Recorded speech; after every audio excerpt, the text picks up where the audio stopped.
2024년 10월 8일 화요일 말씀 묵상 함께 시작합니다.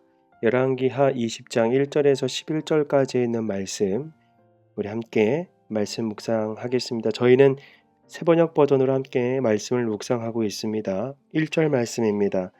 그 무렵에 히스기야가 병이 들어 거의 죽게 되었는데 아모스의 아들 이사야 예언자가 그에게 다시 와서 말하였다. 주님께서 이렇게 말씀하십니다. 내가 죽게 되었으니 내 집안의 모든 일을 정리하여라. 내가 다시 회복되지 못할 것이다. 이 말을 듣고서 히스기야는 그의 얼굴을 벽 쪽으로 돌리고 주님께 기도하여 아뢰었다. 주님, 주님께 빕니다. 제가 주님 앞에서 진실하게 살아온 것과 온전한 마음으로 순종한 것과 주님께서 보시기에 선한 일을 한 것을 기억해 주십시오. 이렇게 기도하고 나서 히스기야는 한참 동안 흐느껴 울었다. 이사야가 궁전 안뜰을 막 벗어나려 할 때에 주님께서 이사야에게 말씀하셨다. 너는 되돌아가서 내 백성의 주권자인 히스기야에게 전하여라. 내 조상 다윗을 돌본 나 주 하나님이 말한다. 내가 기도하는 소리를 내가 들었고 내가 흘리는 눈물도 내가 보았다. 내가 너를 고쳐주겠다. 사흘 뒤에는 내가 주의 성전으로 올라갈 수 있을 것이다. 내가 너의 목숨을 15해 더 연장시키고 너와 이 도성을 아시리아 왕의 손에서 구하여서 이 도성을 보호하겠다. 내 명성을 지키기 위해서라도 그리고 내 종 다윗을 보아서라도 내가 이 도성을 보호하겠다. 그리고 이사야가 왕의 신하들에게 무화과 반죽을 가져오라고 하였다. 신하들이 그것을 가져와서 왕의 상처 위에 붙이니 왕의 병이 나았다. 히스기야가 이사야에게 말하였다. 주님께서 나를 고치셔서 사흘 뒤에는 내가 주님의 성전에 올라갈 수 있게 된다고 하셨는데 그 증거가 무엇입니까? 이사야가 대답하였다. 주님께서 그 약속하신 바를 그대로 이룰 것을 보여주는 증거가 여기 있습니다. 해 그림자를 10도 앞으로 나아가게 할지 10도 뒤로 물러가게 할지 어떻게 하는 것이 좋을지 말씀해 주십시오. 히스기야가 대답하였다. 해 그림자를 10도 더 나아가게 하는 것은 쉬운 일인 것 같습니다. 그러므로 그림자가 10도 뒤로 물러가게 해 주십시오. 이사야 예언자가 주님께 기도를 드린 뒤에 아하스의 해 시계 위로 들이운 그 그림자를 뒤로 10도 물러나게 하였다. 아멘. 유보된 죽음이라는 주제로 하나님 말씀을 묵상합니다.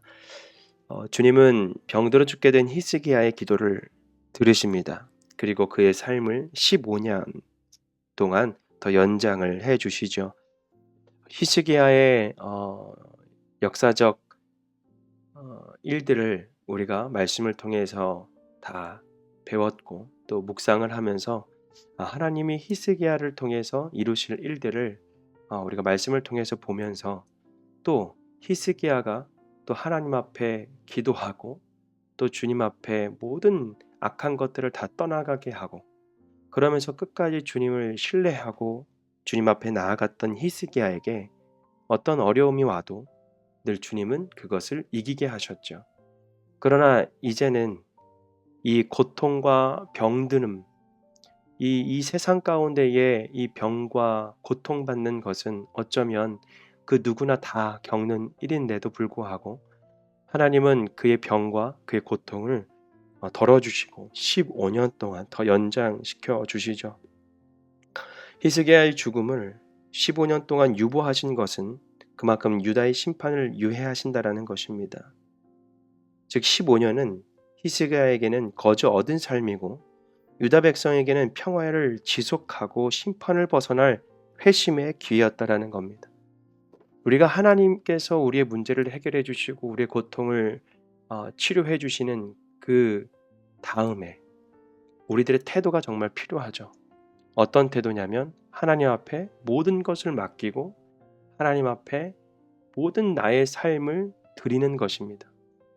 그렇다고 내가 하나님 앞에 나의 목숨을 드렸다고 해서 나는 아무것도 안 한다가 아니라 내 삶의 순간순간 모든 삶의 영광을 하나님께 돌리고 하루하루 순간순간 하나님께서 허락하신 그 삶을 인정하고 감사하며 살아가는, 즉 우리의 삶의 태도가 얼마나 중요한지를 알려주고 있는 것이죠.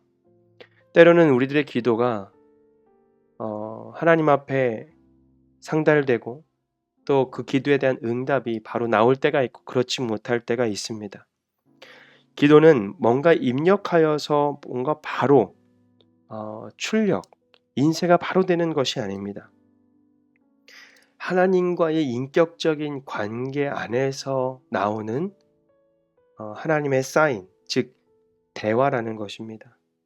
그렇기 때문에 이 대화를 우리가 생각해 보면 기다릴 때가 있고 들어야 될 때가 있고 나의 입장을 주장할 때가 있고 여러 가지의 방향과 타이밍과 또 수많은 이 배려 속에서 나타나는 이 대화, 이 대화를 통해서 어떤 것이 회복이 되는 것이죠? 관계가 회복이 되는 거죠.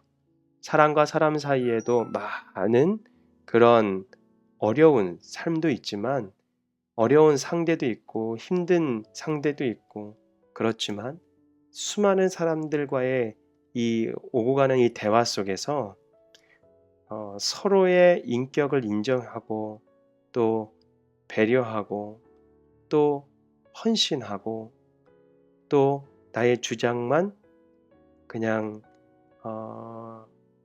앞에 있는 사람에게 주장하는 것으로만 끝나는 것이 아니라 듣고 그리고 공감하고 많은 방향들, 다른 방향이지만 바로 한 방향을 향해 달려가는 거죠. 한 목적을 향해 달려가는 거죠. 그것은 회복입니다. 관계에 대한, 관계 안에서의 회복이죠. 그렇기 때문에 기다림이 필요한 대화가 있습니다. 즉 이것을 우리가 기도로, 하나님과의 관계 안에 있는 그 기도로 우리가 해석을 한다면 기다림이 필요한 기도가 있고 방향을 수정해야 할 기도가 있고 그리고 응답받지 못한 그 시점에 우리가 순종함으로 인정함으로 우리가 더 하나님 앞에 깊이 나아갈 때가 있다라는 것입니다. 그렇기 때문에 기도를 통해서 하나님과의 그 관계가 얼마나 중요한지를 오늘 이 말씀을 통해서 우리에게 알려주는 것이죠.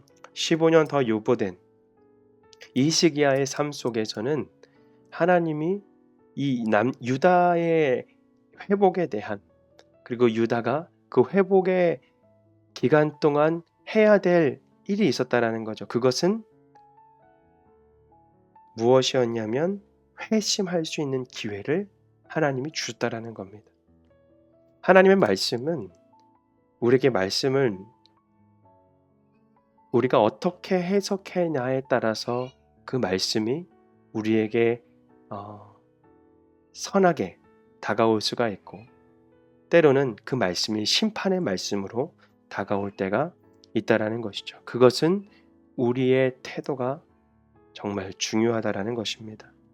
히스기야의 경건과 기도를 하나님은 무시할 수도 있었습니다. 그러나 치유를 통해서 주님의 은혜를 놓지 않도록 그리고 삶이 어려울 때에 주님 앞에 기도했을 때에 그 기도의 응답을 통한 하나님의 선한 계획들이 분명히 존재했다라는 것입니다. 여러분 히스기야처럼 기도하면 우리도 나을까? 라는 생각이 분명히 있을 겁니다. 그렇지만 꼭 그렇지는 않습니다. 주님의 일을 뭔가 우리가 믿음의 양, 경건의 시간의 양 이것으로 우리가 접근하면 안 됩니다. 치유는 하나님의 치유는 주의 그 주권과 은혜의 영역에 있다라는 것입니다. 즉 하나님의 뜻과 계획 안에 속해 있다라는 것입니다. 그분과의 관계 안에 더 깊이 관계를 잘 쌓아가야지 우리의 삶이 죽음 그 너머 영원한 삶으로 향할 수 있는 놀라운 은혜의 길이 될 수 있다라는 것입니다. 오늘 이 말씀을 통해서 뭔가 이 히스기야가 기도했더니 나았다 이것으로 끝나는 것이 아니라 앞으로 하나님께서 나에게 허락하신 날을 통해 하루하루를 통해 최선을 다해 하나님과의 관계를 더 깊이 나아갈 수 있는 저와 여러분이 되기를 주님의 이름으로 부탁드리겠습니다. 오늘 말씀 묵상 마치겠습니다.